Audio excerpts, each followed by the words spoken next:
اب دیکھیں کہ 87 سال کی عمر میں اللہ تعالیٰ نے بیٹا عطا فرمایا، ان کے لیے کتنی خوشی کی بات تھی.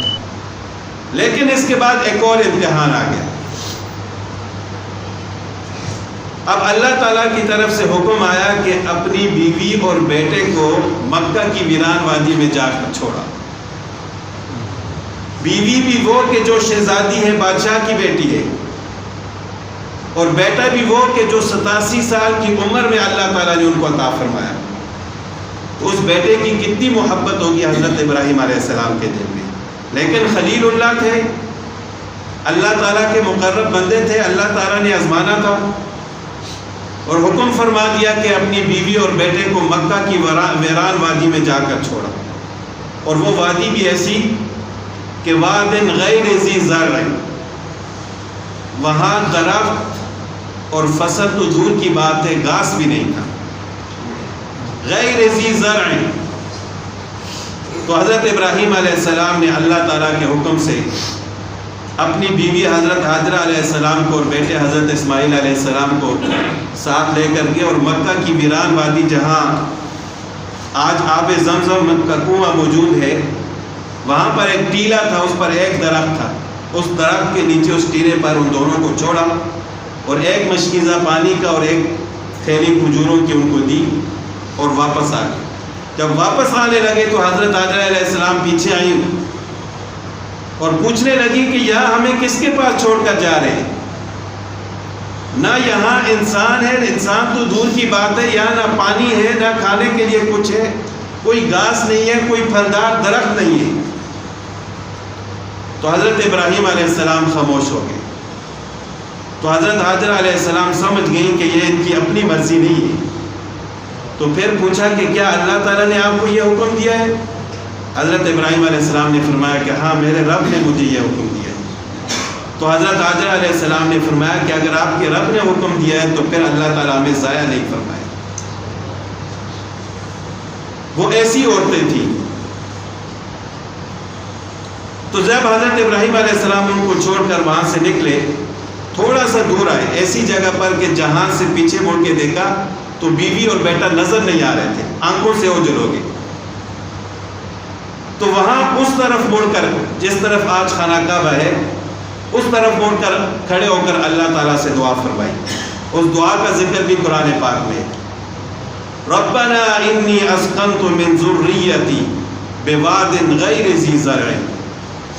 اے ہمارے رب، میں نے اپنی اولاد کو ایسی جگہ پر بسایا، یعنی ایسی جگہ پر چھوڑ کر آیا ہوں، بواد غیر ذی زرع، بالکل چٹیل میدان ہے، وہاں پر گھاس بھی نہیں ہے. ربنا لیقیموا الصلاۃ، اور چھوڑنے کا مقصد یہ ہے کہ تاکہ وہ نماز قائم کرے. فاجعل افئدۃ من الناس، اور ساتھ یہ دعا بھی فرمائی کہ فاجعل افئدۃ من الناس تہوی الیہم، یا اللہ لوگوں کے دلوں کو ان کی طرف مائل فرما دے. آج لوگوں کے دل اس طرف مائل ہیں یا نہیں؟ پوری دنیا سے لوگوں کے دل یہ چاہتے ہیں کہ بار بار ہم وہاں پر جائیں. وَارْزُقْهُم مِّنَ الثَّمَرَاتِ لَعَلَّهُمْ يَشْكُرُونَ، اور ان کو پھلوں کا رزق عطا فرماتا کہ یہ شکر ادا کریں. تو آج اللہ تعالیٰ آج بھی وہاں کے لوگوں کو ایسا پھل عطا فرماتے ہیں کھانے کے لیے کہ شاید ایسا پھل وہ لوگ بھی نہ کھاتے ہوں جہاں پر وہ پھل پیدا ہوتا ہے. پوری دنیا سے پھل وہاں پر آتا ہے، اور ایسا تازہ پھل کہ انسان سوچ بھی نہیں سکتا. اور عرب لوگوں کا تو یہ یقین بن گیا تھا کہ ہم اپنے باغ کا پہلا پھل وہاں بھیجیں گے تو ہمارے رزق میں اللہ تعالیٰ برکت پیدا کرے. تو طائف میں جو پھل پیدا ہوتا تھا وہ طائف والے بعد میں کھاتے تھے، مکہ والے پہلے کھاتے تھے. تو یہ حضرت ابراہیم علیہ السلام کی دعا کا اثر ہے. تو اس وقت حضرت ابراہیم علیہ السلام کی یہ دعا ضرور قبول ہوئی، لیکن اس سے پہلے ایک امتحان حضرت حاجرہ علیہ السلام پر بھی تھا. فوراً یہ دعا قبول نہیں ہوئی. جب اللہ کے حکم سے اللہ کی ذات پر توکل اور یقین کر کے وہاں بیٹھ گئی، کچھ دن وہ پانی پیتی رہی جو ان کے پاس تھا، اور کھجور کھاتی رہی. جب وہ ختم ہو گیا تو بھوک کی بھی ایک حد ہوتی ہے. جب ماں کے لیے کھانے کے لیے کچھ نہیں تھا، پینے کے لیے کچھ نہیں تھا، تو بچے کا دودھ بھی ختم ہو گیا. ماں دودھ کہاں سے پلائے بچے کو؟ کچھ کھائے گی تو دودھ پلائے گی. اب بچہ بھی بھوک سے رو رہا ہے، ماں بھی تڑپ رہی ہے. شاید اپنی بھوک تو وہ برداشت کر لیتی، لیکن بچے کی بھوک کو برداشت نہیں کر سکتی. تو کافی دیر کے بعد، کافی دنوں کے بعد، جب انہوں نے دیکھا کہ ہم یہاں پر بھوکے پیاسے ہی مر جائیں گے، کوئی ہماری مدد کرنے والا نہیں ہے، تو دوڑتی ہوئی قریب کی پہاڑی صفا اور مروہ دو پہاڑی ہے، صفا پہاڑی پر چڑھی کہ شاید پہاڑی پر چڑھ کر دیکھوں کوئی کھانے کے لیے کچھ نظر آ جائے، کوئی پھلدار درخت، پینے کے لیے پانی، کوئی انسان نظر آ جائے جو ہماری مدد کرے.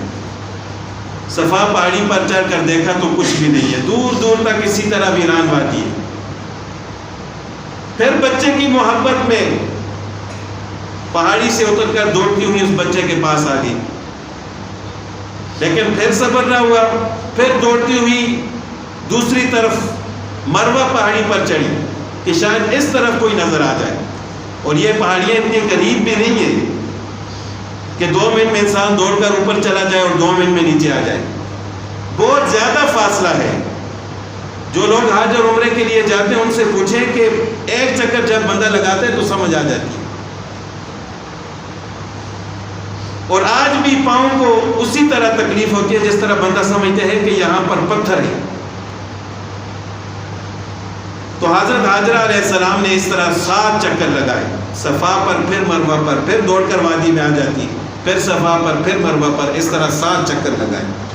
اور اللہ تعالیٰ کی ان کی یہ ادا ایسی پسند آئی کہ اللہ تعالیٰ نے قیامت تک آنے والے لوگوں کے لیے یہ سنت قرار دی، ان کی سنت جاری کر دی کہ جو بھی حج اور عمرے کے لیے آئے گا، میرے گھر کی عبادت کے لیے آئے گا، میرے گھر کے دیدار کے لیے آئے گا، وہ اس سنت کو ضرور زندہ کرے گا. اور اتنے ہی چکر لگائے گا جتنے چکر حضرت حاجرہ علیہ السلام نے سے لگائے تھے، اور اسی کیفیت سے لگائے گا. جہاں سے وہ تیز دوڑی تھی وہاں سے آپ نے بھی تیز دوڑنا ہے، جہاں سے وہ آہستہ چلی تھی وہاں سے آپ نے بھی آہستہ چلنا ہے.